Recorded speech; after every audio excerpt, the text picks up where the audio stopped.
What if we could reduce medical waste in hospitals by redesigning our devices to be multi-use? This was exactly the challenge Pablo Yániz González, an industrial engineer from Valencia, set out to solve with his master thesis. So in this episode, you're going to learn how Pablo approached the redesign of an inflator of a cardiac device, why an LCA at a very early stage is so crucial in order to understand how to improve the device's sustainability, and what it then takes to get this project concept to a market-ready device. Here is our discussion. Hi, Pablo, and welcome to the podcast. Hi, Lucas. Hi, Pablo. You're an industrial design engineer, and you focus a lot on sustainable innovation in medical technology. For our listeners, you recently finished your master's, and your master's thesis was about exactly such a topic. Tell us about your master thesis and what it was about. Well, first of all, thank you for inviting me to the podcast. The master's thesis was about the redesign of a medical product. The initial goal was to make it more sustainable, to make it more reusable. It's a disposable single-use product, and we aim for that strategy, but you always have to look into all our strategies. So in the end, it was reuse, reduce, recycling, a bunch of those that we looked into. And it was about an inflator, an inflation device.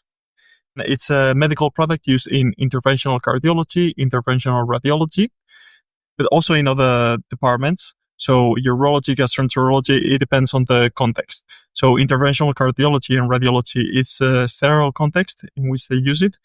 And it's used to inflate a balloon inside your body whenever there's an obstructure. So whenever there's no blood flow that is passing through the vessels at normal flow, then you inflate that balloon, and then that will allow all the fat that is accumulated there, cholesterol, to leave, and then the blood will continue flowing again.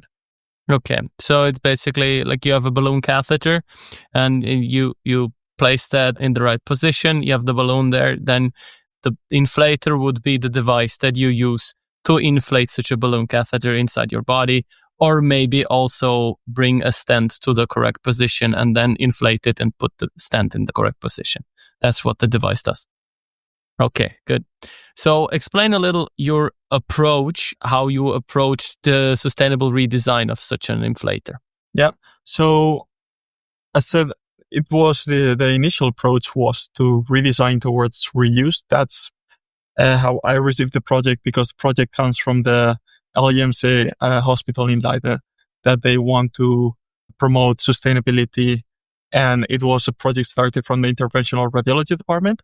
And then they said, let's focus on reuse, because from all the technical art strategies, it has the most impact. It depends on the use case, but it would have the most impact. And then the approach is always reconsider the whole scene. Take, a systems perspective, and then you look into the whole system. So you look into the user, you look into the product, you have to look into the how it's used, and then how it could be used, as in reprocessing, so expanding the system. And you look into the whole life cycle of the device, and then you see where you can intervene. You see if you actually need to intervene, if the product is useful, then if it's completely useful, and then we want to make it more sustainable, then you can work on reduce, you can work on reuse, remanufacture. So then there are different strategies that you can try to implement and see the consequences, see the benefits, see from an organizational perspective how it will affect. Yeah, that was more or less the approach. So, I mean, that is a very standard approach in sustainable redesign. You have this pyramid. I would call it the pyramid of our principles. And at the pinnacle, you start at the pinnacle with is basically avoidance of doing something. So first of all, you would try to not have the surgery, if that is even a possibility. So you do not even use the device. So best would be if people wouldn't have heart attacks. So you try to educate people about healthy diet and doing some exercise. That would be the best. So preventing the thing altogether. And then you go ahead and you start to, okay, can we rethink this? Can we do it in a radical other way so we don't use a balloon catheter? So can we do it in another way? Can we give them medicine or whatever? And then you start to reduce the amount of materials that you can be using. Then you start to look at reuse. Can it be reused or repurposed? Then you start to get into that repair and remanufacture thing. Usually for medical, it is a remanufacturing because you have to get it to sterile. And then in the end, and that is what everybody jumps to immediately, is recycling. So let's just keep everything as it is and then just recycle the thing. It's better than let's say energy recovery or having a lot of waste. But if you need to recycle, you still have a lot of waste and you have to get rid of a lot of waste. So there's also the cost and logistics associated with that. So this is how you basically approach the thing. And as you got the project, it was pretty clear that reuse, or basically in that case, probably also remanufacturing, would be the key strategy. You could confirm that with your analysis? Yeah. So as you said, the initial approach was reuse. That's how the project started. But then when you look into the whole system, you realize, hey, actually the impact that we could make would be similar with reuse and with remanufacture. So it's a matter of what aspects you're taking into account, what organizational aspects, what legislative aspects you're taking into account, what is your preference, how you're going to set up the whole system to work. And then that will also affect in how the product will look like. If you are looking into reuse and you're looking into inside the hospital and then you're looking into sterilization methods, then that's going to affect what type of materials and plastics you can use, what shapes you can use. So it was super important, as you said, looking into all the strategies, looking into how does affect the product, and then we can start designing. Okay. So, and then you went ahead and tested reuse and remanufacturing. Please, would you, for our listeners, explain what the differences of these two approaches would entail? And then, did you do two designs and test them against each other, or how was the approach? We didn't get to design at that point. It was more map out the whole system. So organizational sustainability, economic legislation, what are the advantages and disadvantages? And for that, we first had already looked into the product and the usage. We had already looked into decontamination methods.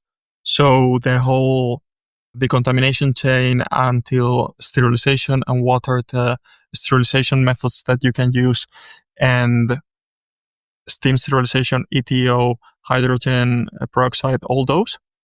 And we also took into account the organizational aspects. So if you're using this device, you're using it in a hospital. So then if you want to reprocess it internally, then you're going to talk about some quantities, products, certain amounts.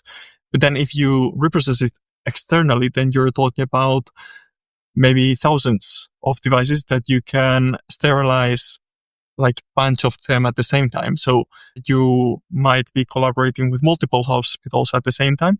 You're thinking logistically, hey, this might entail some extra risks, some control risks. You're managing bioburden that has to be transported up to the sterilization facilities and then have to be transported back, and you have to continuously control that. You have to consider, hey, this transport also will entail more emissions. You'll have less packaging or more packaging. So all those aspects you have to consider. And then in the end, what we did was, it was basically like advantages and disadvantages, let's say, of each of those.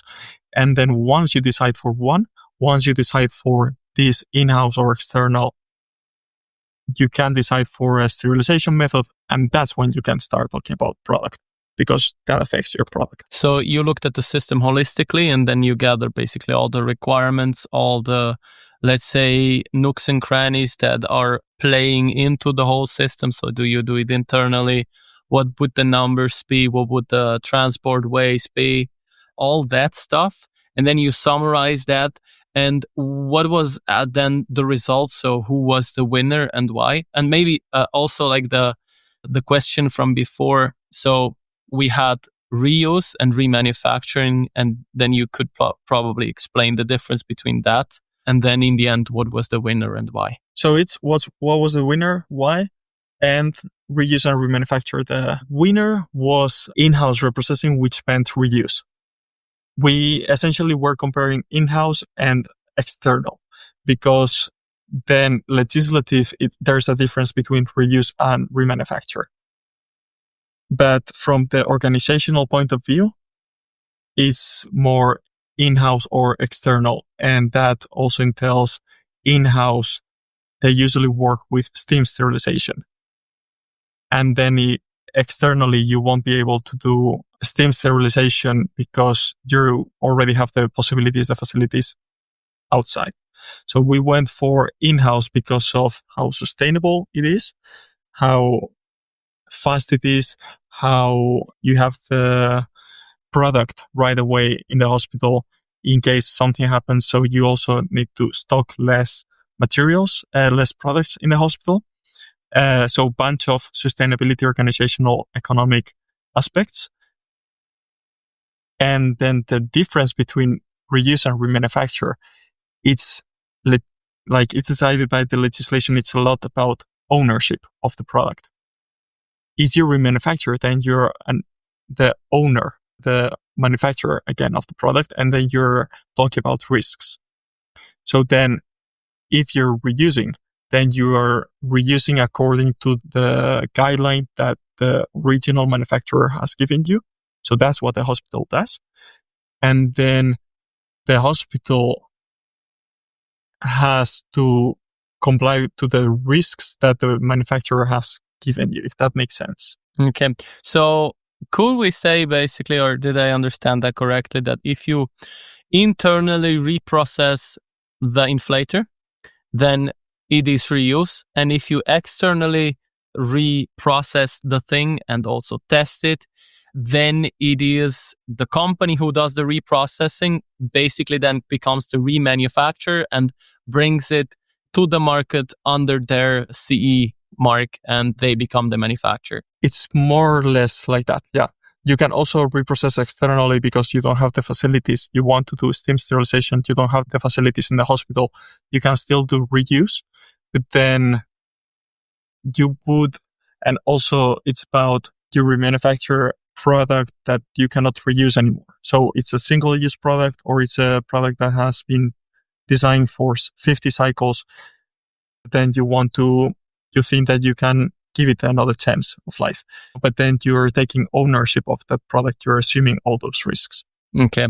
So remanufacturing is also what they call it themselves. So there's a company in Germany who does reprocessing for catheters. So that would be Vanguard in that case. And they also call it medical remanufacturing. So they become the manufacturer of the before single-use medical devices that they collect, that they clean, that they put on the market again under sterile conditions, and they assume all the risks, not original, let's say, manufacturer of that device. So one device manufacturer brings it on the market, and then one remanufactures it and brings it to the market under their own name. Okay, got it. It's like you're certifying it again for an extra use. Okay, good. And you went for reuse, reprocessing in-house in the hospital. So, I mean, I just recently talked to someone who's coming from a hospital setting, and their two things are in very short supply: money and people. And those two things are very, very keen to make a hospital buy your stuff. Meaning that if you can have a cost benefit, that they will like that. And if it's less hassle, less people intensive, less labor intensive, then they're more likely to do it. And reprocessing is, I mean, you have to have reprocessing facility. You have to have a machine who does the steam sterilization. Then you have to validate that. You have to have the quality system. You have to have the people who are educated in doing so. So that is an additional effort. And how did you account for this, let's say, barrier to this sustainable practice? And what is your solution to that, if you have any? Yeah. So as you said, if there's a reprocessing already established in the hospital, then they are already doing that quality management, and then you can already design for that workflow. So what you aim to do is you design for a product that will have their least impact on how they work. How they work is the clinicians, and how they work is the contamination stuff. You don't want to design something that is too complicated for them to disassemble, to reprocess. It's something as easy as possible. And for the clinicians, if you're talking about a hybrid product that is reusable, half disposable, let's say, or you're talking about something that they have to assemble at the OR, for example, then you're introducing sustainability, you're introducing a product that has a lower economic impact, but you still have to make it easy for them, not a burden for them, in essence. Yeah, because single-use medical devices is like the two trends that help single-use medical devices take over in the last 5 years. One is COVID. It's like the fear of contamination. And the second one is, I would say, shortage of skilled labor. So you have shortage of healthcare professionals. So single-use it saves a lot of time. It's like you open a bag, you have your device, it works, you can throw it away. You don't need to think about anything. You just take it, use it, done. And with reprocessing, you need to store it somewhere, then you need to put it, you use it, then you need to put it in a bin, then it needs to be transported to the reprocessing facility, then it needs to be reprocessed, it needs to be tested because the risk cannot be underestimated. It needs to be checked if it's sterile. And then sometimes the thing breaks because after a few cycles, even a reusable device will break. And then it needs to be repaired, and then you have to have enough on stock. And then sometimes you have to delay your surgeries because of that. And that is just hassle you don't want to deal with as a hospital. So it's like if you can address all those challenges, I am certain that you can save sustainability and also cost, but it needs to be a very, very smooth design. So what's your take on that? Yeah, single-use devices are exceptional. They are perfect. Plastic devices, they're great. They work great. Inflators, as they are right now, they do the task perfectly. So if you want to change something, you have to design to lower that burden as much as possible because you're competing against the best product that there is right now. Yeah, and I think we should also strive for that because, you're an industrial design engineer. It doesn't mean that you only would deal with something like a medical device. If we're looking at the car, you can think about Elon Musk, what you want, but the electric cars before Tesla were just what hippies drive. It's they were ugly, they didn't perform well, and then came in Tesla and they made it cool. And you don't have to underestimate the design and the performance part of it. If it performs well, has nice clinical benefits, and on top of that, it can save you costs and environmental footprint, then we're talking. We need the trinity of impact factors: cost, patient outcome, and ecological footprint. So let's talk a little bit about the technicalities. So you ended up with, or you designed the part, and then you spend a lot of time on material selection and designing the thing. Tell us a bit about that. Tell us a bit about your thought process on which material would be the ideal one, and maybe also a little bit about the design you ended up with. Well, first of all, just as a context, the design that we ended up with was a hybrid inflator, meaning most of the parts were reusable, the most valuable parts, and a few parts were disposable, the ones that were less valuable, let's say. The reusable parts, then they can be reused in-house with steam for up to 1,000 cycles. That's still in the designing phase. That's what we aim for. And after 9 uses or so, then those parts have a lower impact. The reusable inflator has a lower impact than the current inflators, economic and environmental. So that's just the context of the solution. Now, how we got into that? We looked into the materials, of course. We looked into plastics. Right now they use plastics, and we cannot redesign an inflator without considering plastics. So we looked into the mechanical properties of current inflators, the mechanical properties of those plastics of polycarbonate for a transparent barrel, which is similar to a syringe. And then we try to translate it to a reusable solution that will allow us to have as many reuse cycles as possible. Okay. So to summarize, currently the current solution, the single-use plastic one, is made of polycarbonate. And then you looked at the solution that will give you versus one cycle up to 1,000 cycle usage. So you can use it 1,000 times until it breaks. And after 9 uses, you start to be better in terms of economic and environmental footprint. So if you go to 1,000 cycles, how much cheaper would you be? A lot cheaper. Okay. So like orders of magnitude cheaper. Yeah, I don't know. I really don't know. I just know that after 9 cycles, it's a bunch of zeros that you're talking about. Okay, good. So you should calculate that. I mean, you can look up what that device costs for a hospital, or you can just go and ask a hospital what they're paying for it. And then you go you have to make a business case somehow. You have to then price your device. That will be like the most difficult part probably. But the environmental footprint you can calculate easily by just saying we use these plastics and with these processes. And then you can say like with 1,000 uses, we will get to an environmental footprint that is like orders of magnitude lower, which will be a good thing. I mean, in medical, we tend to throw away stuff that like in a household setting, nobody would ever do. So like you have these staplers or these surgical devices that have a lot of electronic and drive and stuff like that. It's like throwing away a drilling machine or a electric saw after one use. So like you use it, you cut one piece of wood and then you throw it away.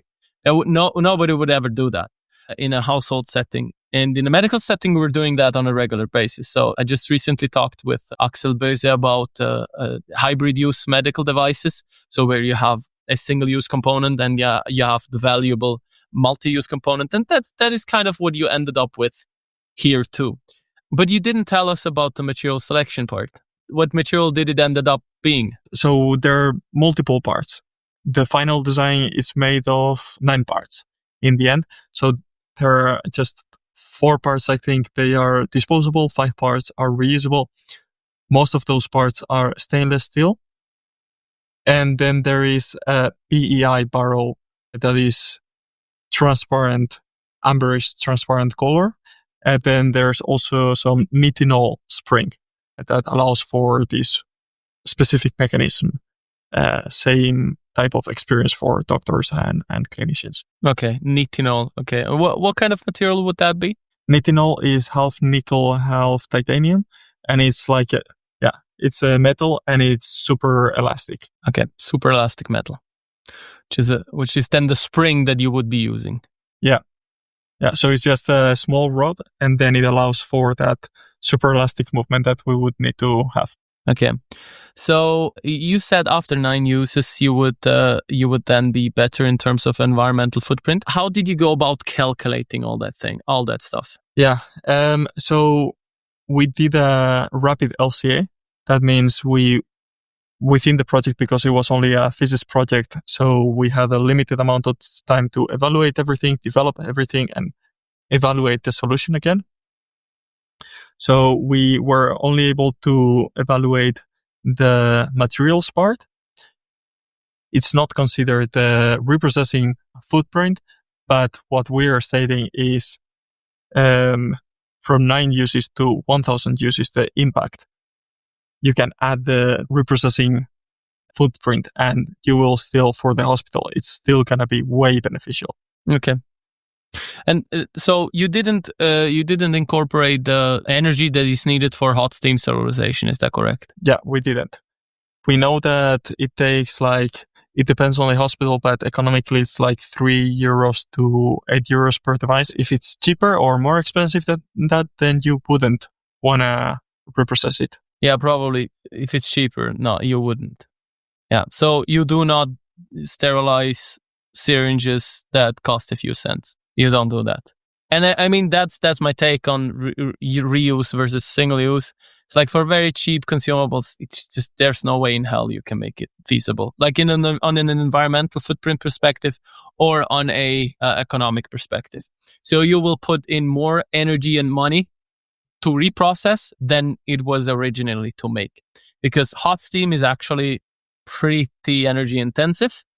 And it depends a little on how your energy mix is. So if you have a very green energy mix, you can use a lot of green electricity that puts your CO2 footprint down. If you're using coal energy, that gives you a little more environmental footprint for steam sterilization. So that's something that, like, in the next step, I would advise you to like also look into that, because like you can estimate that pretty easily. How much energy does it take for water to get to 121 degrees? So you have the steam, the energy that you need to convert water to steam, and then to heat it up to 121 degrees.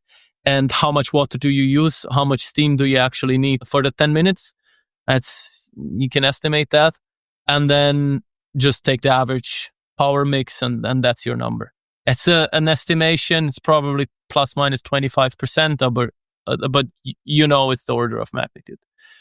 So now you have this inflator design. Did you do prototypes? Yeah, of course. Of course, we did. So the whole thing, the problem with this inflator, why it's not reused, is because it has to withstand 20 to 25 times more pressure than your car tires. So the disposable one is all glued together. It's all snap fit together.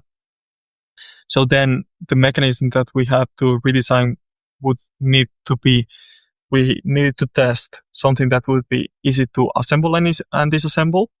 We needed to test something that would withstand a lot of pressure, and we needed to test something that would work similarly as current inflators work. So allowing two different types of movements for the doctors to use as intuitive as possible. That's why when we came up with 3 different concepts on how to solve this mechanism that allows for these types of movements. And then with these 3 concepts, we prototyped them until a working mechanism with 3D printing. So it's quite an easy iterative way of prototyping and designing. And that we were able to show to a bunch of people to validate how easy it would be to assemble and disassemble, show to doctors, show to engineers, and show to decontamination experts to validate it. And do you get the what did you say, like car tires 3, and you said like 30 times, so like 60 bars ish? Yeah, so the car tire, 2 to 3 bars.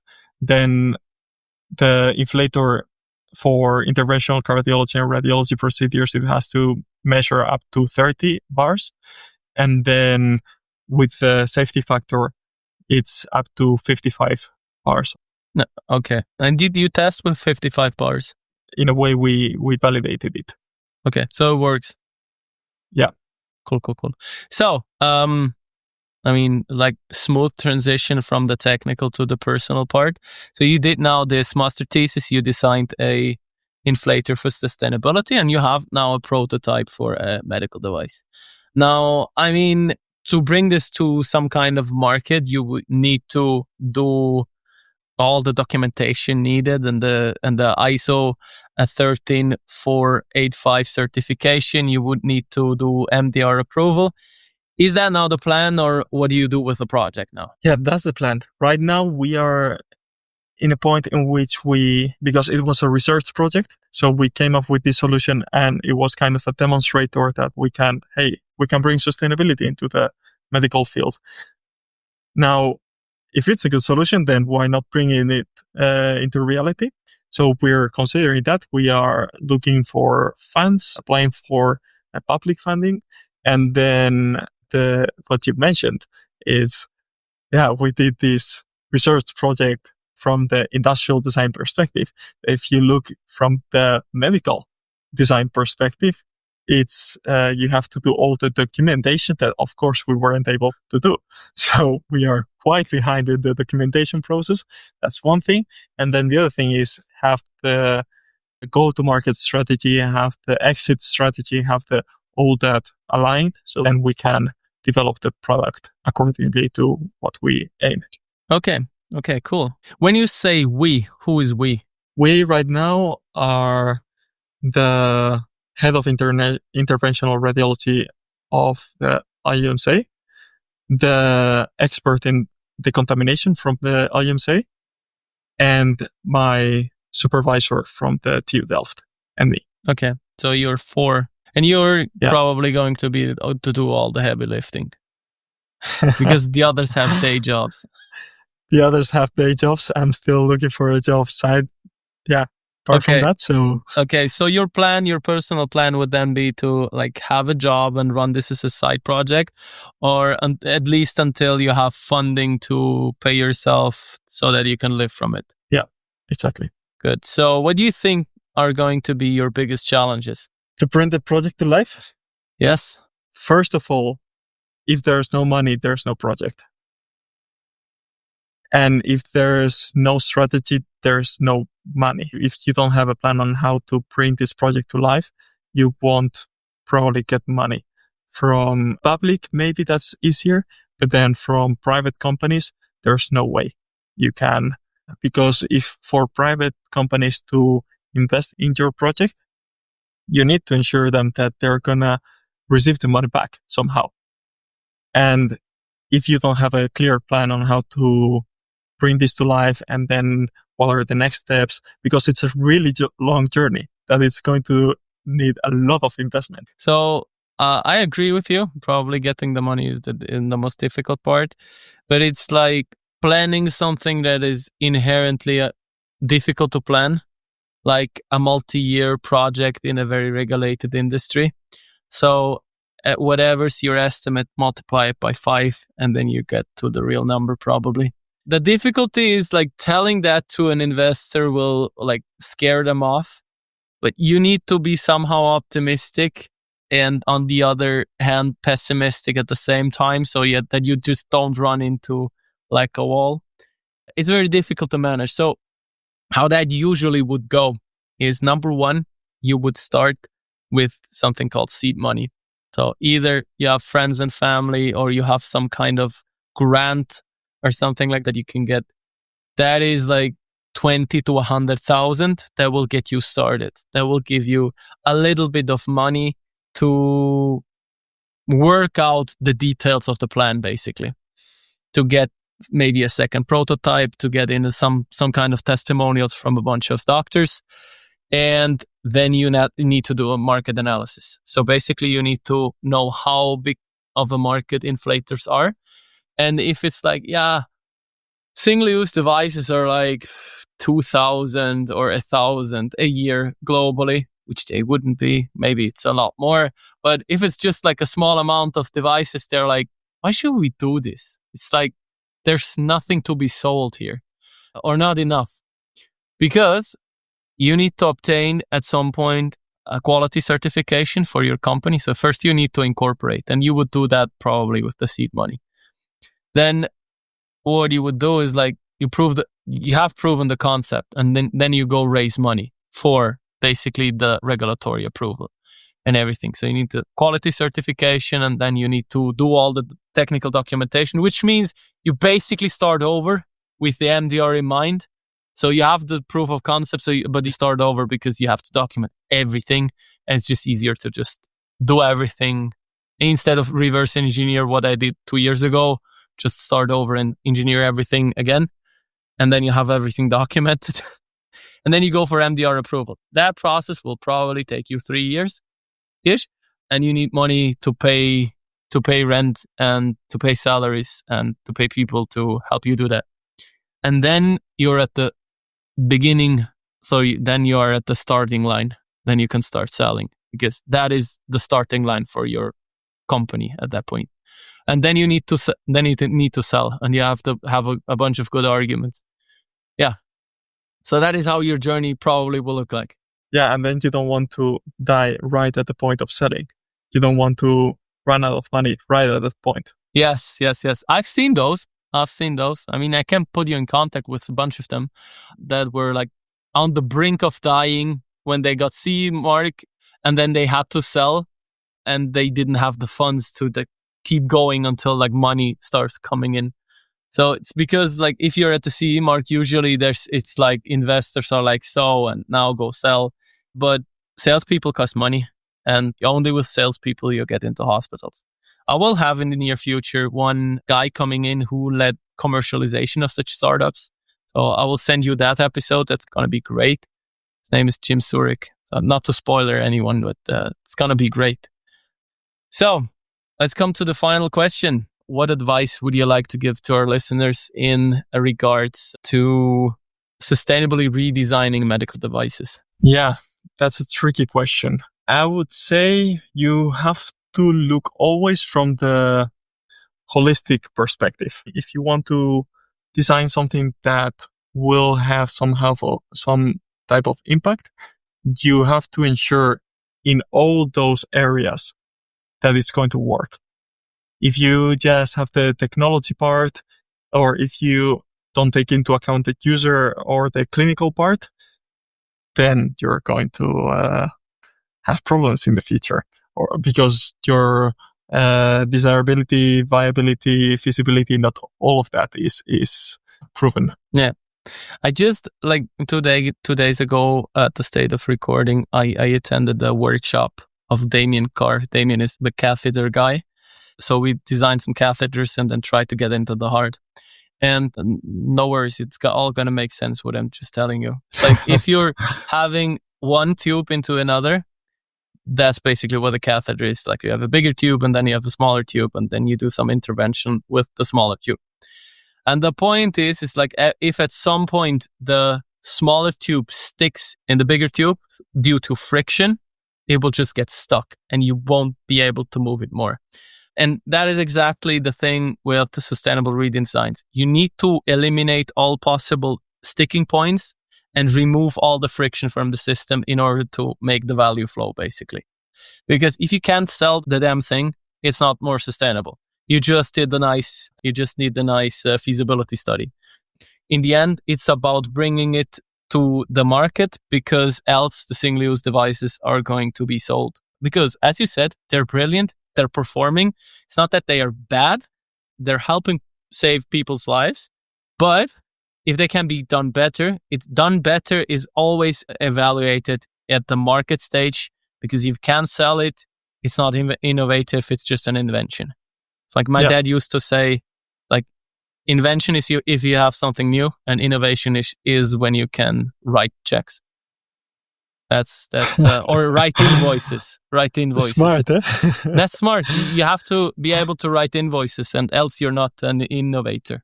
So I wish you all the best on your journey. Just keep me posted, and I maybe we can also have an update later. Do you have any last words? I would say thank you to you. Thanks a lot for this opportunity, Lucas. Okay. This was Pablo Yániz González. He's an industrial engineer from Valencia. And you said you were still looking for a job. Is that correct? Yeah. I'm starting to apply for jobs, medical industry, design agencies. Okay. So if anybody of the listeners wants to offer him a job, I can post his email in the description. So until the next time. Thank you very much.